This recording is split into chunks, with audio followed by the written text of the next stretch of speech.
At present, the idea of charter change is being floated in response to corruption. However, this is not the full solution. In fact, for corruption, it is tangential. Hindi kabuo ang solusyon kontra korupsyon ang pagpapalit ng konstitusyon. Ito ang sinabi ni Supreme Court Senior Associate Justice Marvic Leonen sa harap ng mga piskal ng bansa kahapon. Kasunod ito ng mga umuugong na pagsusulong ng charter change o pagpapalit sa 1987 Constitution. Kamakailan nagpakita ng pagsang-ayon si Senate President Tito Soto III sa Chacha matapos madismaya sa ruling ng Korte Suprema sa impeachment complaint laban kay Vice President Sara Duterte. Ayon kay Justice Leonen, ano pa mang klase ng pagbabago ang mangyari sa saligang batas, hindi ito direktang tumutugon sa pinagmumulan ng korupsyon. No matter what political system we evolve into, it will always have a criminal justice system. Breaking out of these corrupt habits will require more than just regime or charter change.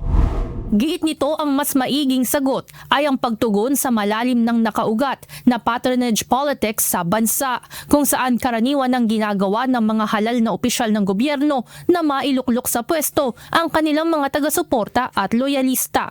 Payo nito sa mga opisyal ng Office of the Ombudsman at mga kapwa nasa sangay ng hudikatura maging aktibo sa pagbabantay, pag-iimbestiga, pag-usig at pag-uutos sa mga ahensya ng gobyerno na gawin kung ano ang tama. Powerful oligarchs, usually from the same political family, use their wealth, power, and influence to gain leverage in our nation's elections and stay in power. Patronage politics is also pervasive, further entrenching the privileging of connections over merit. Dagdag pa nito, kapag ang mga lider ay sumusunod sa batas at gumagawa ng tama, susunod din ang kanilang mga nasasakupan. Pagbibigay diin niya, mahalagang magsilbing mabuting halimbawa ang mga opisyal ng pamahalaan upang maiwasan ang katiwalian sa hanay ng mga empleyado.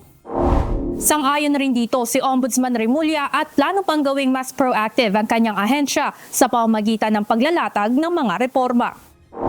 Mabigat ang kalaban ng Ombudsman. Corruption kasi maraming pera sa corruption. Kaya nakalaban namin pera. Kaya dapat nakaplano kami. Dapat we act with, as a team.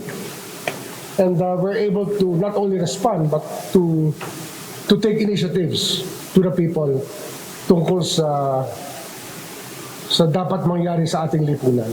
Evan Alvarez, UNTV News and Rescue. Diyos ang aming sandigan, serbisyo publiko ang aming pinakahalagahan.